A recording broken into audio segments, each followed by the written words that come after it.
اللہ الرحمن الرحیم۔ السلام علیکم ورحمۃ اللہ وبرکاتہ۔ فتح مکہ کے کچھ عرصہ بعد بنو تمیم کا ایک وفد بڑی شان و شوکت اور جاہلی ٹھاٹھ کے ساتھ مدینہ منورہ آیا۔ یہ 70 یا 80 آدمیوں پر مشتمل تھا اور اس میں قبیلہ کے بڑے بڑے رؤسا، شعلہ بیان خطیب اور سحر البیان شاعر شامل تھے۔ زمانہ جاہلیت میں عربوں میں مفاخرت اور مقابلت کا جذبہ بہت شدید تھا اور وہ لوگ ہر وصف میں ایک دوسرے سے مقابلہ کیا کرتے تھے۔ بنو تمیم کے دماغوں میں بھی خاندانی فخر و غرور کا نشہ سمایا ہوا تھا۔ وہ آتے ہی مسجد نبوی میں گھس پڑے۔ حضور اکرم صلی اللہ علیہ وآلہ وسلم اس وقت گھر کے اندر آرام فرما رہے تھے۔ ان لوگوں کی بے باکی اور اکھڑ پن کی یہ کیفیت تھی کہ انہوں نے نہ تو حضور اکرم صلی اللہ علیہ وآلہ وسلم کے باہر تشریف لانے کا انتظار کیا اور نہ ہی اس بات کا لحاظ کیا کہ حضور اکرم صلی اللہ علیہ وآلہ وسلم کس درجہ کی شخصیت ہیں، بلکہ آستانہ اقدس پر جا کر بے تحاشا آوازیں دینی شروع کر دیں، محمد صلی اللہ علیہ وآلہ وسلم باہر آؤ اور ہماری بات سنو۔ حضور صلی اللہ علیہ وآلہ وسلم کو ان کا اکھڑ پن ناگوار تو گزرا، لیکن آپ صلی اللہ علیہ وآلہ وسلم باہر تشریف لے آئے۔ آپ صلی اللہ علیہ وآلہ وسلم چاہتے تو ان لوگوں کو سخت سزا دے سکتے تھے، لیکن آپ صلی اللہ علیہ وآلہ وسلم کی شان عفو و کرم دیکھیے کہ ان سے نہایت خندہ پیشانی سے ملاقات فرمائی۔ وفد کے ایک رئیس اقرا بن حابس نے حضور اکرم صلی اللہ علیہ وآلہ وسلم سے کہا، محمد صلی اللہ علیہ وآلہ وسلم، میں وہ ہوں کہ خدا کی قسم میری مدح انسان کی عزت کو بڑھا دیتی ہے اور میری ہجو انسان کو داغ لگا دیتی ہے۔ حضور اکرم صلی اللہ علیہ وآلہ وسلم نے فرمایا، یہ تو اللہ کا کام ہے۔ انہوں نے کہا، ہم سب سے زیادہ معزز ہیں۔ حضور اکرم صلی اللہ علیہ وآلہ وسلم نے فرمایا، تم سے زیادہ معزز یوسف علیہ السلام بن یعقوب علیہ السلام تھے۔ اگرچہ قبول اسلام کے لیے یہ شرط بڑی نامعقول تھی، لیکن حضور اکرم صلی اللہ علیہ وآلہ وسلم چاہتے تھے کہ یہ لوگ کسی بھی طرح سے دعوت حق کو سمجھ جائیں۔ چنانچہ آپ صلی اللہ علیہ وآلہ وسلم نے فرمایا، میں فخاری اور شعر بازی کے لیے مبعوث نہیں ہوا، لیکن اگر تم اسی کے لیے آئے ہو تو یوں ہی صحیح، تم اپنا کمال دکھاؤ، ہم جواب دیں گے۔ بنو تمیم میں ایک شخص اتارد بن حاجب تھے۔ وہ ایک شعلہ بیان خطیب تھے اور ایک دفعہ نوشیروان کے دربار میں اپنی خطابت کے جوہر دکھا کر کم خواب کا خلت حاصل کر چکے تھے۔ حضور اکرم صلی اللہ علیہ وآلہ وسلم سے اجازت پا کر وہ اٹھ کھڑے ہوئے اور مفاخرہ کا آغاز اپنی اس تقریر سے کیا، تعریف اس خدا کی جس نے اپنے فضل و کرم سے تاج و تخت کا مالک بنایا، اہل مشرق میں ہمیں سب سے زیادہ معزز کیا، ہمارے خزانے سیم و زر سے بھرے ہوئے ہیں جنہیں ہم فیاضی سے خرچ کرتے ہیں، لوگوں میں ہمارا مثل و نظیر نہیں، کیا ہم آدمیوں کے سردار اور ان میں صاحب فضل نہیں ہیں؟ اگر کسی کو یہ دعویٰ ہو تو وہ ہمارے قول سے اچھا قول اور ہمارے حالات سے اچھے حالات پیش کرے۔ اب مجھ کو جو کہنا تھا وہ کہہ چکا ہوں۔ اتارد یہ تقریر کر کے بیٹھ گئے۔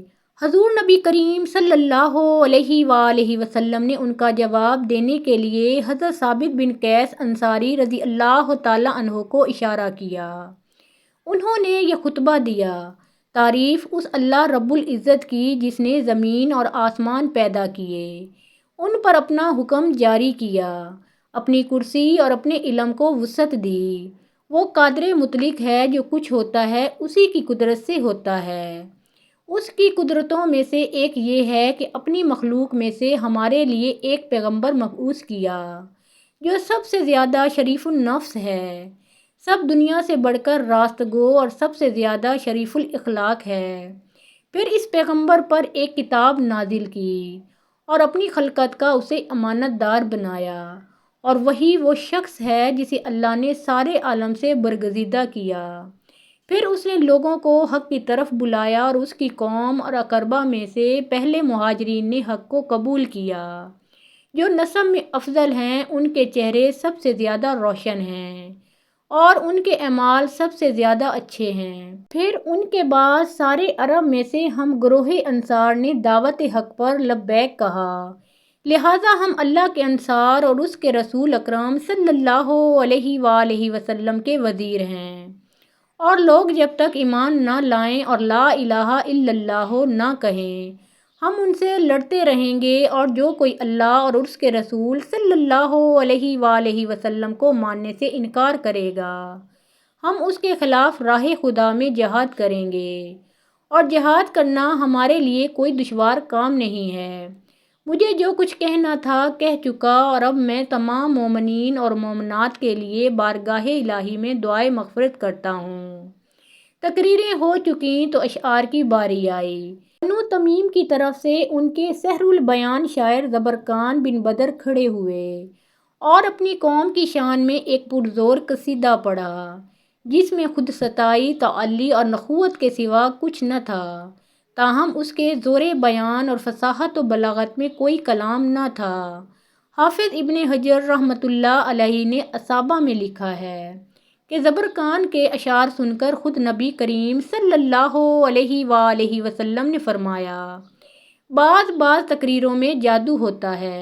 زبرقان بیٹھے تو حضور اکرم صلی اللہ علیہ وآلہ وسلم نے حضرت حسان بن ثابت رضی اللہ تعالی عنہ کو حکم دیا کہ وہ ان کا جواب دیں۔ حضرت حسان رضی اللہ تعالی عنہ اقلیم سخن کے بادشاہ تھے۔ زمانہ جاہلیت میں شاہان غسان کے درباروں میں اپنے حسن کلام اور طاقت لسانی کا لوہا منوا چکے تھے۔ قبول اسلام کے بعد ان کی شاعری کے جوہر اور بھی چمک گئے تھے، کیونکہ انہوں نے محض رضائے الہی کو اپنا مقصود بنا لیا تھا اور اپنی شاعری کو مدحت رسول صلی اللہ علیہ وآلہ وسلم کے لیے وقف کر دیا تھا۔ انہوں نے حضور صلی اللہ علیہ وآلہ وسلم کا اشارہ پاتے ہی اٹھ کر زبرقان ہی کے بحر اور قافیہ میں فی البدیہہ ایسے فصیح اور بلیغ اشعار سنائے کہ بنی تمیم انگشتے بدنداں ہو گئے، لیکن وہ آسانی سے کب ہار ماننے والے تھے۔ زبرقان پھر اٹھ کھڑے ہوئے اور چند اشعار اپنی فضیلت میں پڑھے۔ حضرت حسان رضی اللہ تعالی عنہ نے ان اشعار کا بھی برجستہ جواب دیا۔